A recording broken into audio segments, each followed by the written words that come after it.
This presentation summarises the Auditor-General's report on the royalties for the Regions program, known as R4R.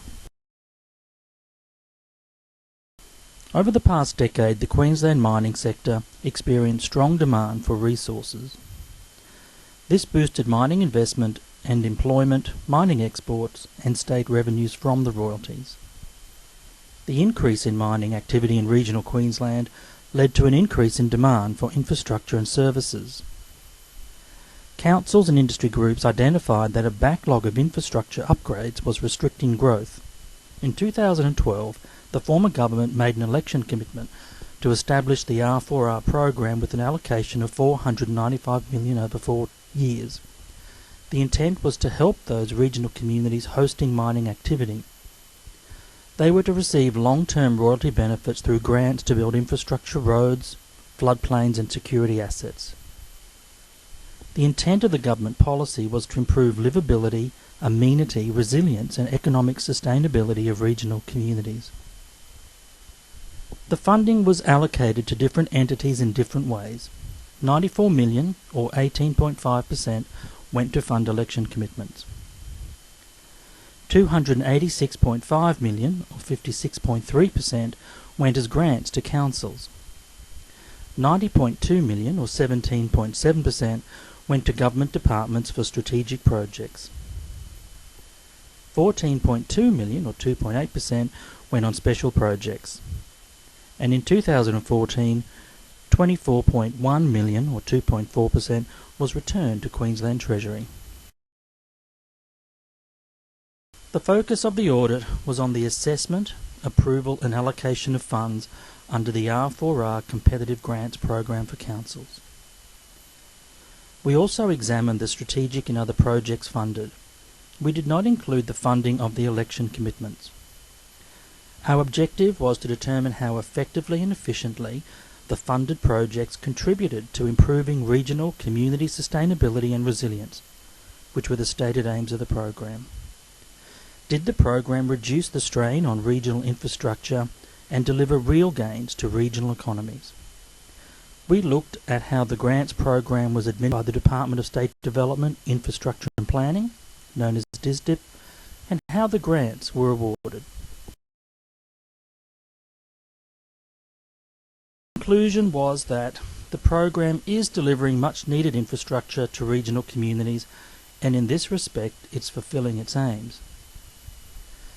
However, the department can't demonstrate that the suite of projects funded under this program are the optimal mix, and so are good value for money. The question that remains unanswered is whether investing in other projects with relatively greater merit would have been a better use of scarce public resources. The former minister's decisions on the Round 1 applications from councils did align with DSDIP's assessments. But for rounds 2, 3 and 4 his decisions were not always consistent with the DSDIP assessment. He funded council projects that did not align well with his own guidelines. This meant that councils with project proposals that were more closely aligned to the guidelines missed out. He also funded strategic projects when no departmental assessment was undertaken and value for money was not considered. The inconsistencies between the program design and its implementation raises concerns about inefficiency and wasted effort, not only on behalf of the department, but also on behalf of the councils that spent their time and resources developing submissions, the contents of which were partly or entirely ignored. Our analysis indicates that many councils unnecessarily invested their time, resources and money to demonstrate the value of their applications against criteria that were apparently irrelevant. As there is no documentation of the reasons for which councils to fund, remains unclear what the actual criteria that were used to decide which projects were to be funded. We acknowledge that a minister is not compelled to accept the advice of their department and is entitled to allocate funds in line with executive authority granted through the Constitution. However, the absence of documentation reduces transparency and weakens accountability. It also exposes the decision maker to accusations of bias or favouritism, which are harder to refute where there is no clear documentary trail.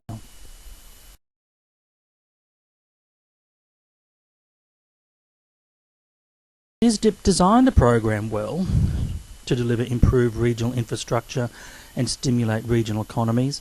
The grant criteria were clear and unambiguous to councils, and grant guidance was continually improved, but DSDIP did not consistently assess the applications in terms of eligibility, alignment to regional and statewide plans, and value for money.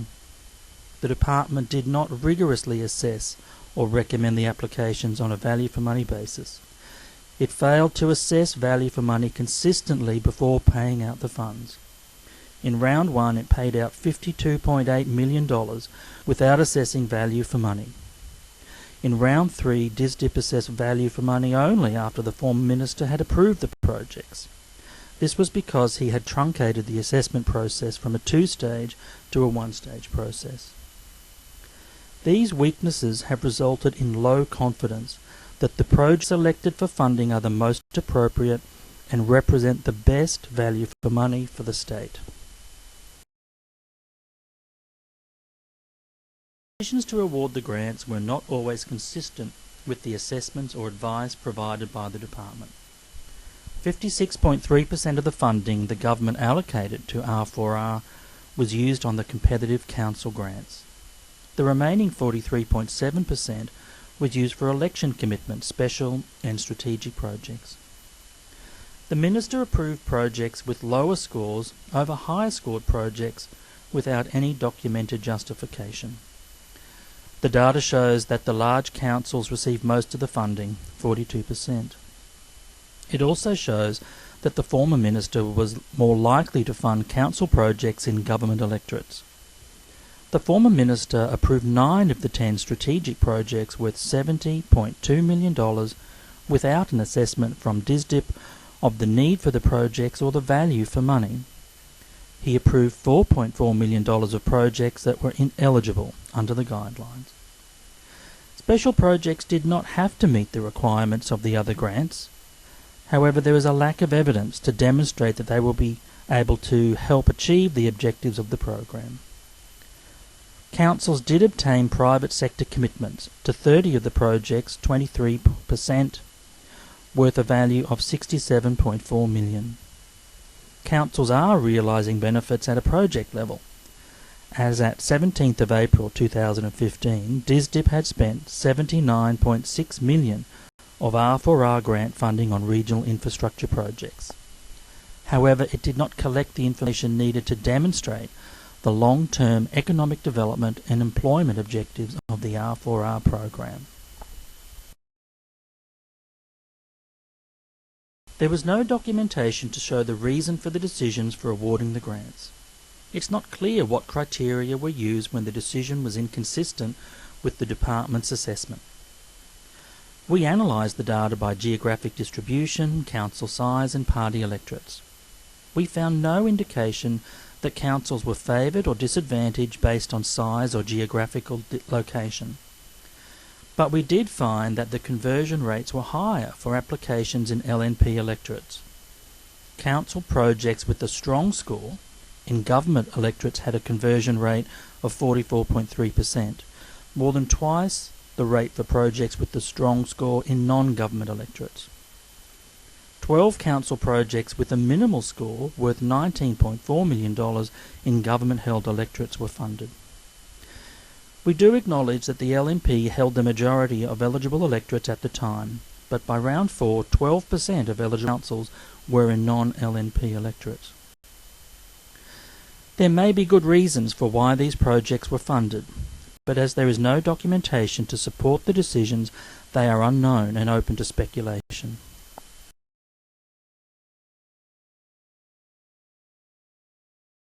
DSDIP could not provide documented evidence to support why the former minister approved 12 projects in LNP electorates that were scored as minimal ahead of others assessed as strong.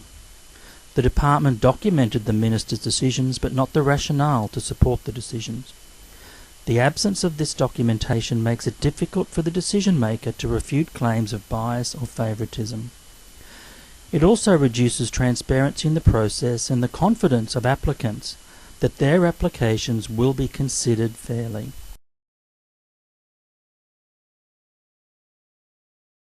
Thank you for listening. We hope this presentation has been of value.